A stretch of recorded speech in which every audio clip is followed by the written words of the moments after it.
तो आज अपन लोग चालू करने वाले हैं human capital formation in India.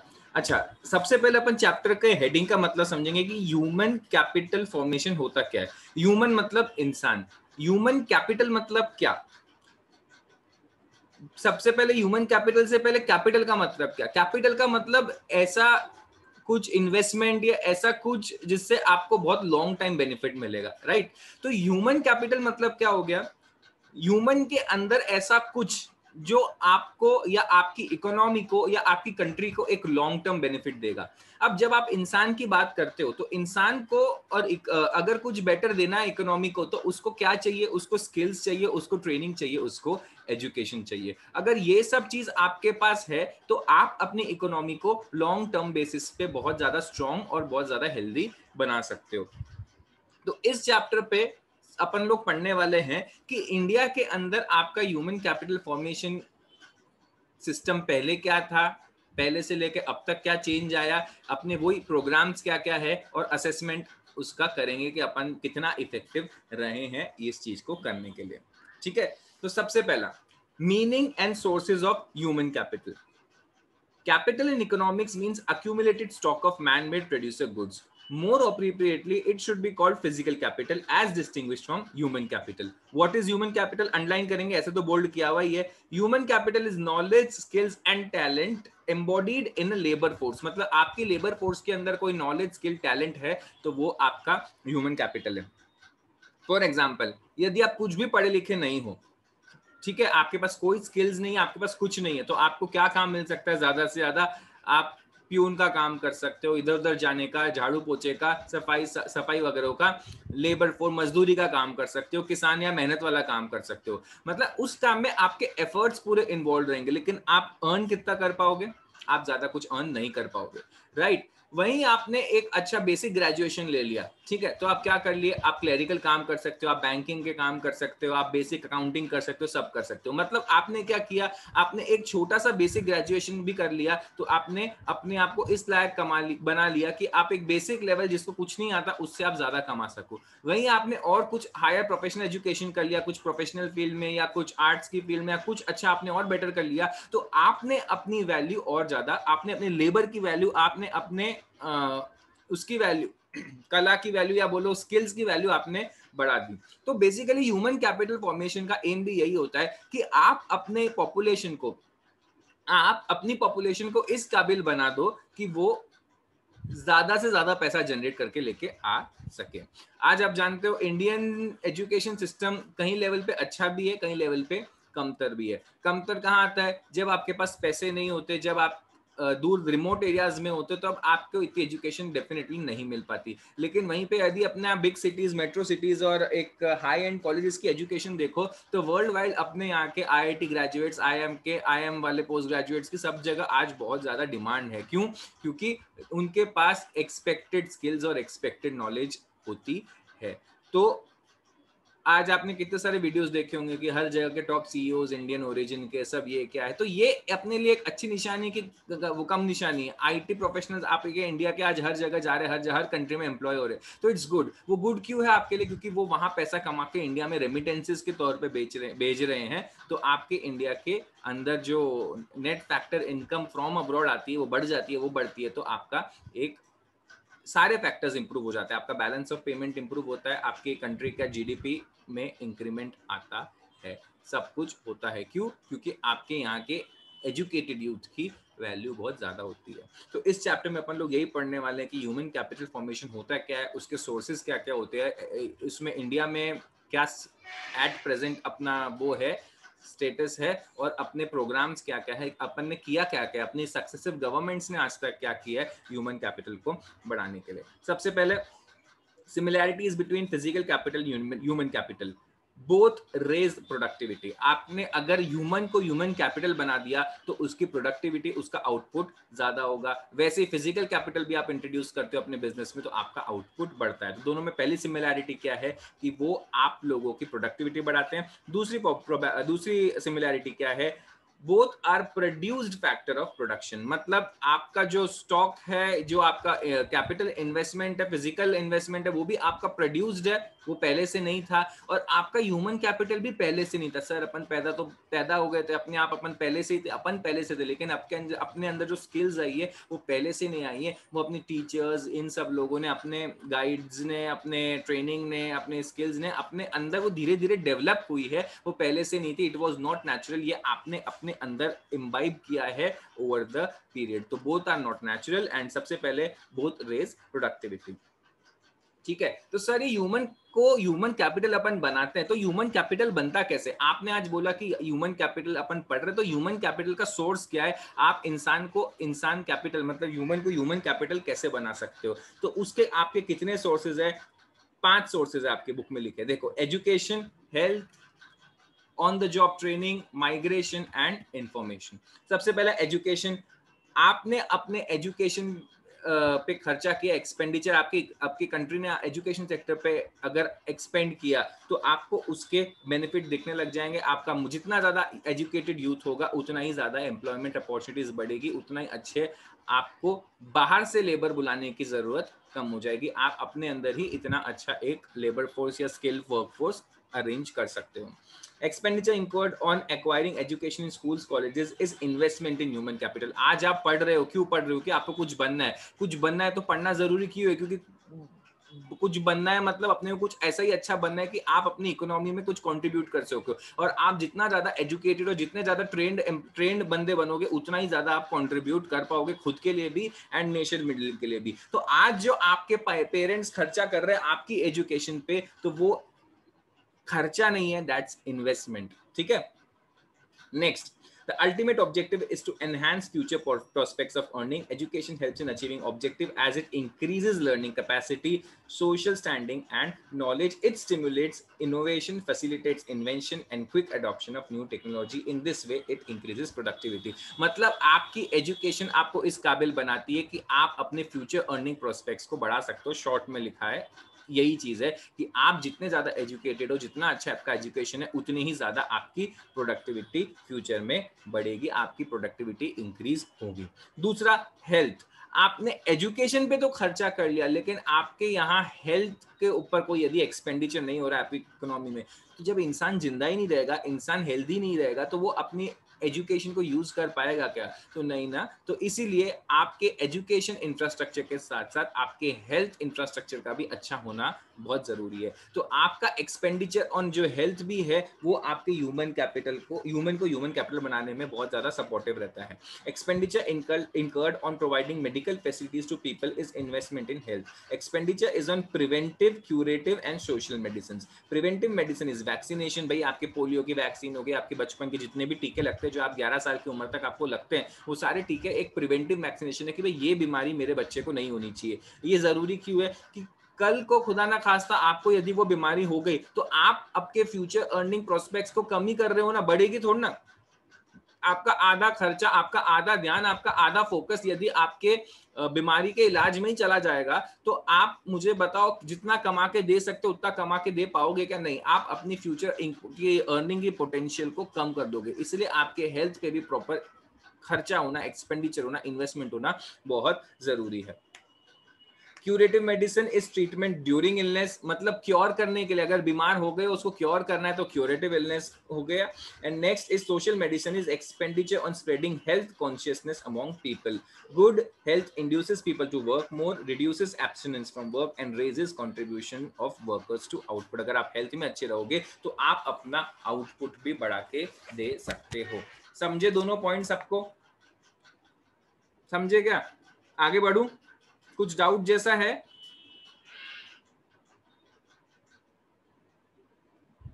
बोलो। देवांश, कृपा, महक, पीयूष। नहीं सर। बाकियों के जवाब नहीं आए। आगे बढ़ना है कि सोच रहे हो? Mahak, Piyush. No sir, no doubt. No doubt, okay. Piyush, आपकी आवाज बहुत धीमी आ रही है बेटा। आपको मेरी आवाज आ रही है? I am assuming.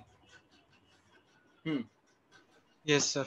Okay, next, on the job training. On the job training क्या होता है? ट्रेनिंग वाइल इन एम्प्लॉयमेंट, मतलब आप जब जॉब पे होते हो तो आपकी तब की जो ट्रेनिंग होती है उसको ऑन द जॉब ट्रेनिंग बोलते हैं। ऑन द जॉब ट्रेनिंग क्या होगी कि जैसे आप सपोज ये जनरली इंजीनियर्स में होता है या चार्टर्ड की आर्टिकलशिप को आप एग्जैक्टली ऑन द जॉब नहीं बोल सकते, लेकिन चलो ठीक है कंसिडर कर लो। अब ऑन द जॉब ट्रेनिंग में क्या होता है कि आपको उन्होंने ऑन रोल्स ले लिया है, लेकिन आपको 6 महीना वो प्रोबेशन टाइप कुछ रखते हैं कि भाई आप पहले काम सीखो, उसके बाद हम आपको पक्का करेंगे। मतलब हम पहले ये देखेंगे कि 6 महीने की रिक्वायर्ड ट्रेनिंग के बाद आप काम करने के लिए फिट हो कि नहीं हो, मतलब उसके बाद हम आपके ऊपर रिलायबल मतलब आपके ऊपर रिलाय कर सकते हैं काम को लेके कि नहीं कर सकते।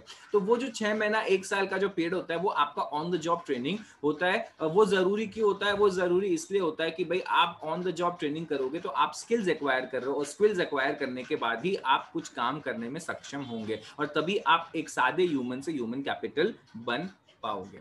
ठीक है, पढ़ेंगे सब लोग, वही लिखा है जो मैंने बोला है, तो मैं इसको अब रिपीट नहीं करूंगा। Next is migration. माइग्रेशन मतलब क्या हो गया? Movement of employment seekers from one place to another, one region to another, and from one country to another in search of employment. If already employed, the movement is for better opportunities of employment. Expenditure incurred on migration is also investment in human capital. The expenditure may take form of expenditure on transportation, additional cost on living in unfamiliar places, etc. मतलब आज जब आपने skills acquire कर ली, आपने education पूरा कर लिया, तो आप सोचते होंगे कि जॉब के लिए कहाँ जाना।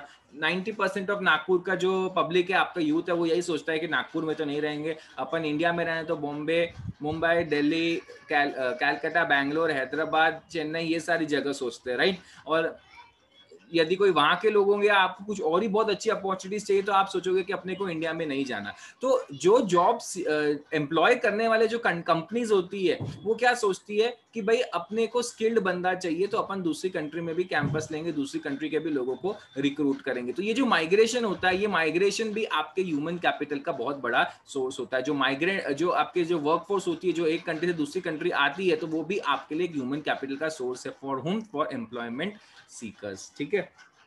And last is information. Expenditure on information is expenditure by employment seekers on obtaining information about education institutions, alternative employment opportunities, to make choice about better employment opportunities. Such expenditure is also investment in human capital. Internet and other forms of information technology have increased the scope of obtaining information. मतलब आपके future prospects को अच्छा करने के लिए जब आप कोई चीज के इंफॉर्मेशन कलेक्शन पे एक्सपेंडिचर करते हो, मतलब expenditure incurred on gathering information जिसको अपन कहते हैं, वो एक्सपेंडिचर भी आपके एक ह्यूमन कैपिटल बनने का बहुत बड़ा सोर्स है। मतलब बेसिकली क्या है, वो भी एक इन्वेस्टमेंट ही है। क्यों? क्योंकि वो इंफॉर्मेशन के जरिए जब आप कहीं जाओगे अपनी स्किल्स बनाने या एक एजुकेशन लेने के लिए, तो वो खर्चा भी आपका खर्चा नहीं है, दैट्स ऑल्सो एन इन्वेस्टमेंट। तो आपके 5 सोर्सेज है ह्यूमन कैपिटल के। आपको 3 मार्क का क्वेश्चन आ सकता है, 4 मार्क का आ सकता है, explain the sources of your human capital.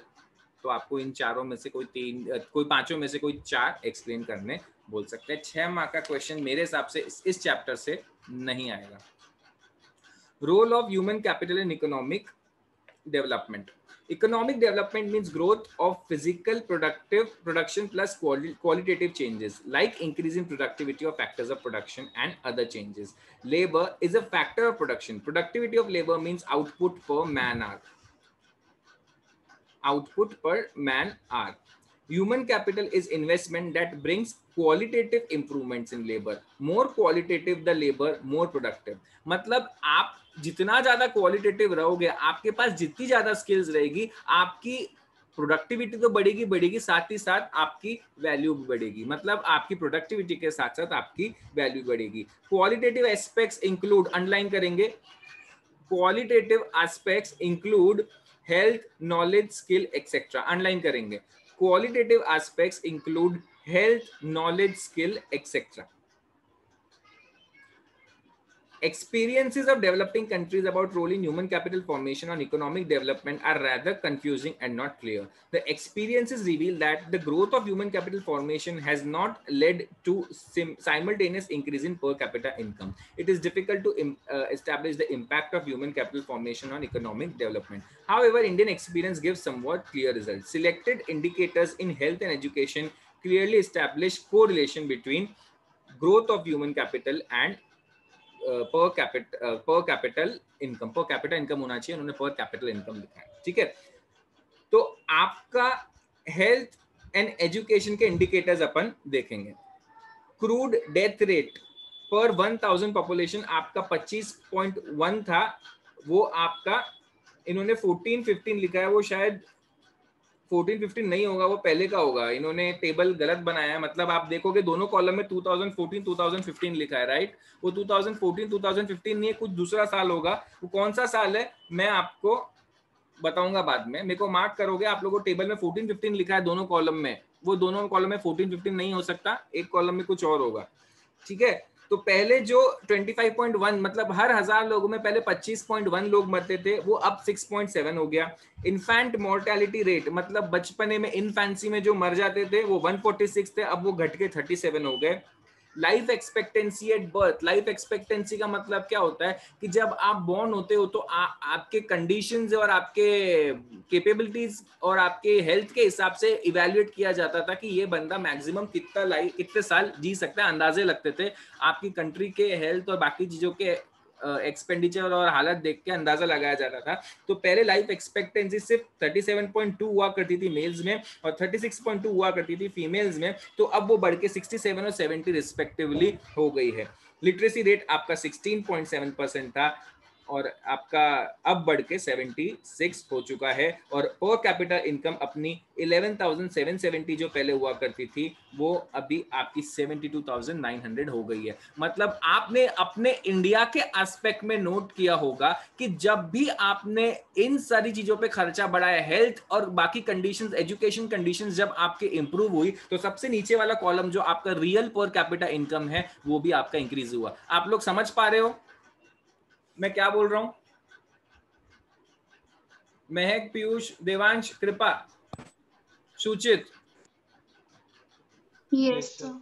मतलब आपको ये टेबल बेस्ड क्वेश्चन पूछा जा सकता है। आपको पूछा जाएगा कि भाई इंडिया के केस में कोई कोरिलेशन है कि नहीं है हेल्थ और एजुकेशन सेक्टर का, तो आपको ये टेबल को एक्सप्लेन करना पड़ेगा कि पहले जो आप इन्फेंट मोर्टेलिटी रेट इतना था अब वो इतना हो गया, कम हो गया है। एजुकेशन भी पहले कम थी, 16.7% लोग इंडिया में लिटरेट थे, अब वो बढ़ के 70% हो गया है। और आप नीचे फिर पर कैपिटल इनकम से कोरिलेट करोगे कि जब जब हमारा हेल्थ और एजुकेशन सेक्टर कम था तब अपना पर कैपिटल इनकम भी कम था, लेकिन जब अपना हेल्थ और एजुकेशन सेक्टर में इंक्रीमेंट हुआ तब अपना पर कैपिटल इनकम भी 11,770 से बढ़ के 72,900 तक हो गया। तो टेबल एक्सप्लेन कर पाओगे बच्चा लोग?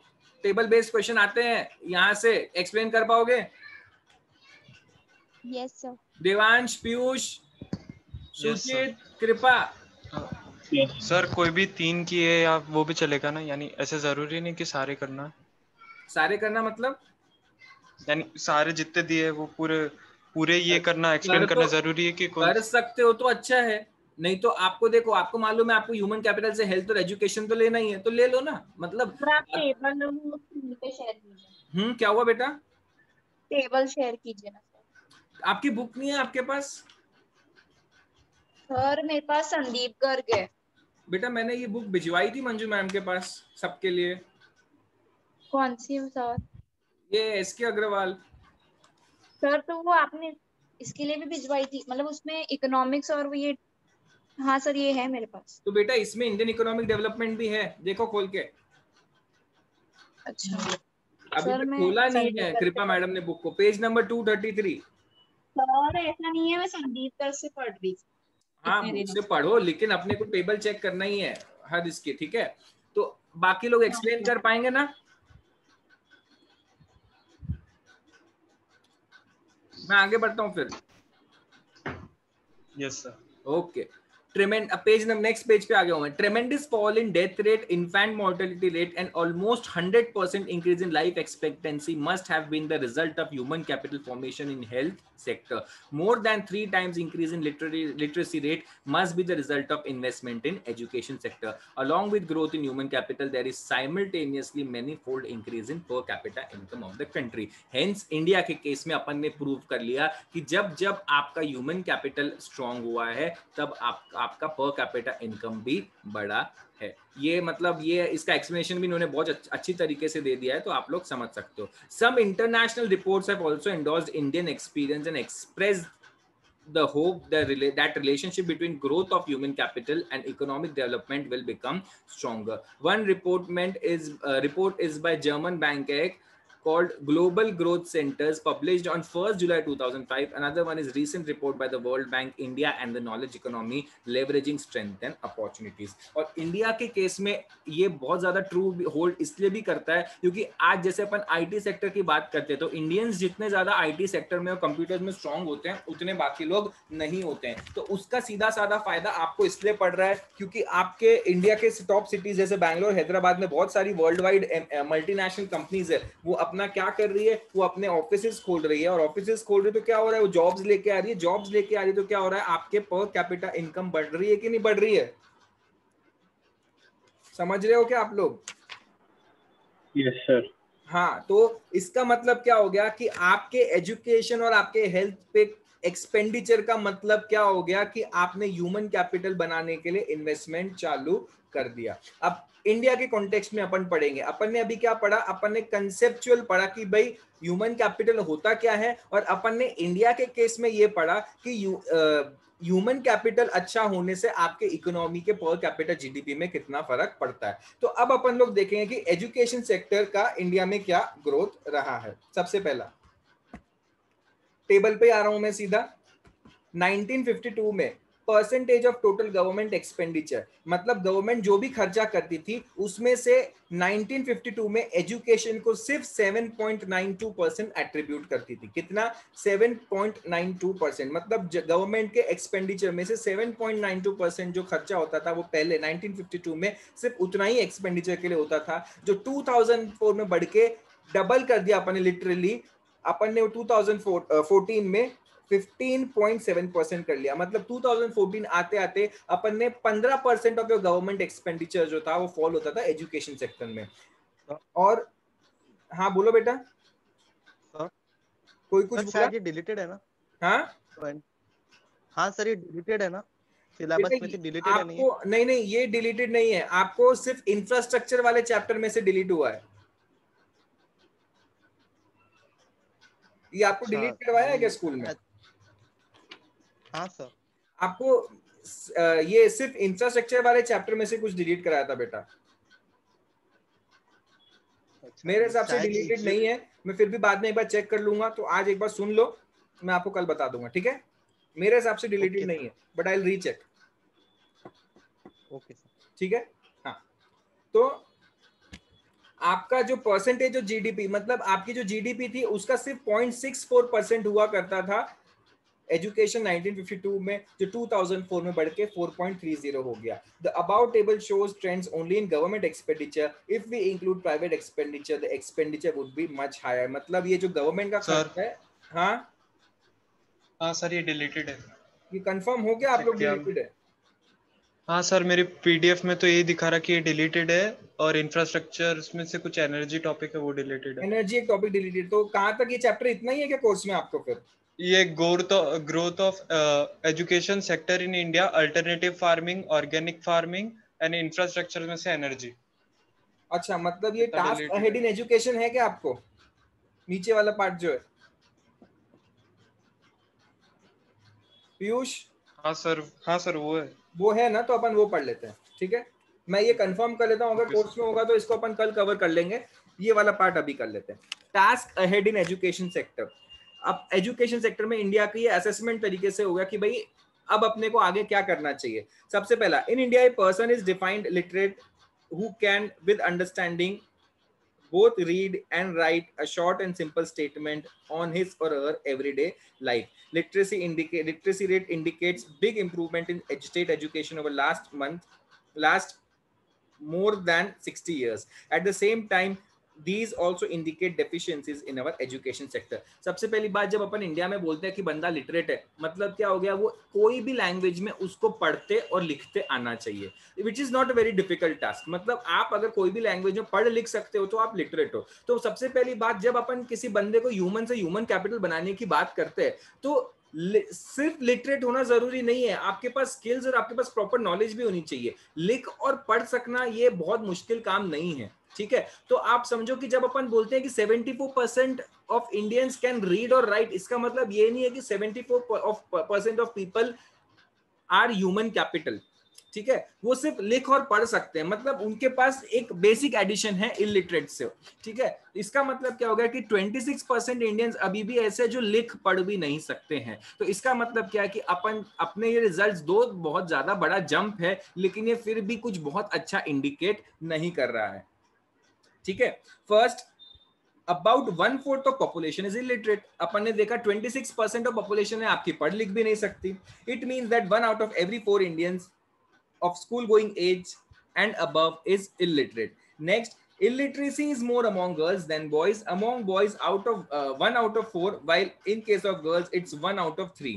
There is a strong need to pay more attention to education of girls.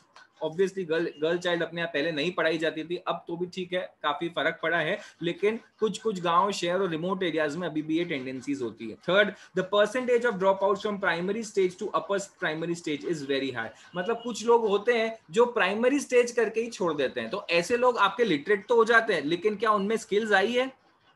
Devansh, Piyush, कृपा, समझ में आ रहा है सुचित कि भाई वो प्राइमरी स्टेज पढ़ के ड्रॉप आउट कर दिए, तो प्राइमरी स्टेज पढ़ के अगर मैं ड्रॉप आउट हो रहा हूं, इसका मतलब क्या हो गया? मैं लिटरेट तो हो जाऊंगा गवर्नमेंट की डेफिनेशन के हिसाब से, बट क्या मेरे में रिक्वायर्ड स्किल्स आएगी? मेरे में रिक्वायर्ड स्किल्स नहीं आ पाएगी। तो ये आपके ड्रॉबैक्स है।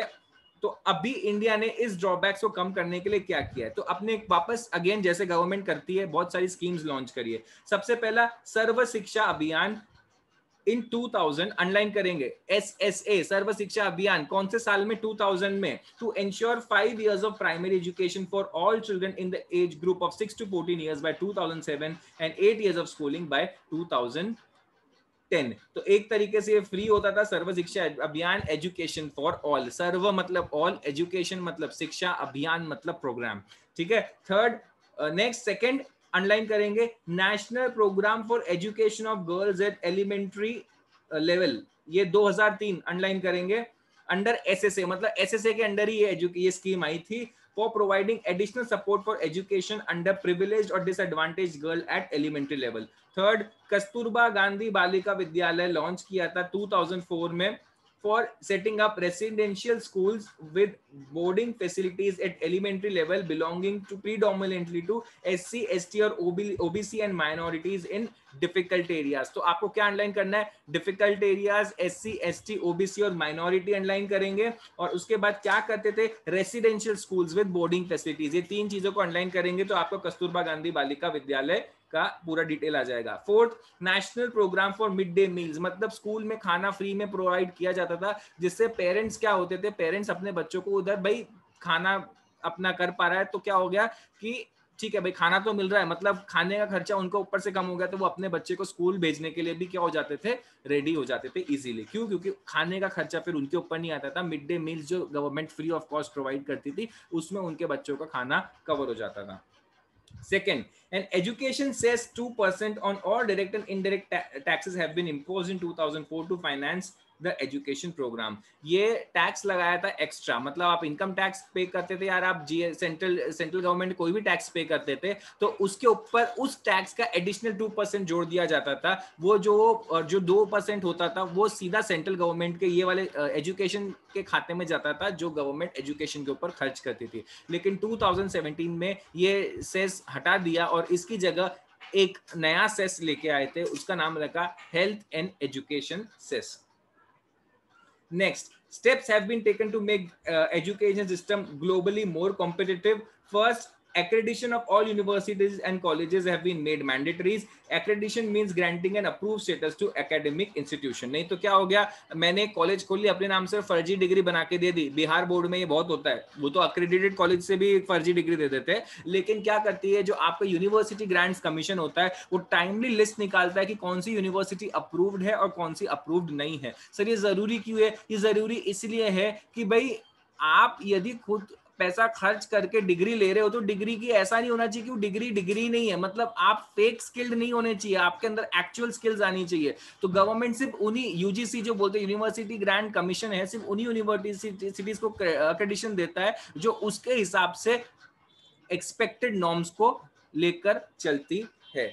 Second, deemed universities are allowed to open campus abroad. Deemed university is a judged to be university and not a university as commonly understood. University तो नहीं होती लेकिन उसको deemed university बोला जा सकता है। क्यों? क्योंकि उसका जो बाकी apparatus है वो close to actual universities है और जो skills बच्चे लोग उसमें आनी चाहिए aspirants में वो required skills आ रही है तो उनको deemed universities का दर्जा दे दिया जाता है। Third, all higher education institutions at all level can now have 50% supernumerary seats for foreigners. Supernumerary seats are seats beyond the fixed number of seats in an academic institution. मतलब आपके जो जितने भी हाई लेवल इंस्टीट्यूट्स है वो foreigners के लिए भी 15% एडिशनल सीट्स रिजर्व कर सकते हैं।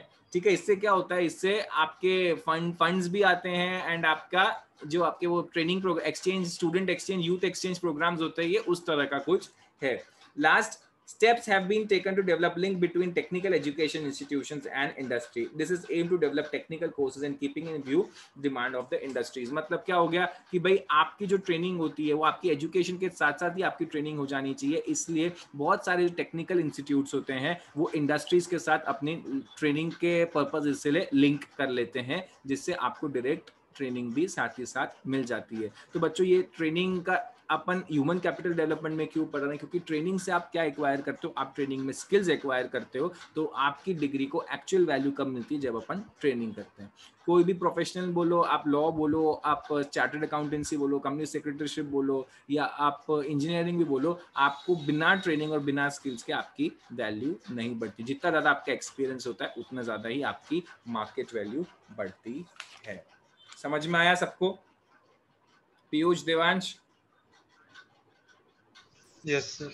ह्यूमन कैपिटल का जो सिलेबस आपने बोला है सर कटा है, ये मैं एक बार रीचेक करके मैं आपको कल बताऊंगा, और फिर अपन लोग एम्प्लॉयमेंट चैप्टर चालू कर देंगे कल एंड एम्प्लॉयमेंट खत्म कर देंगे। ठीक है, आपका और कुछ है सिलेबस में जो आने वाला है? और कृपा आपका सिलेबस भेजो बेटा मुझे, 26 से एग्जाम है ना।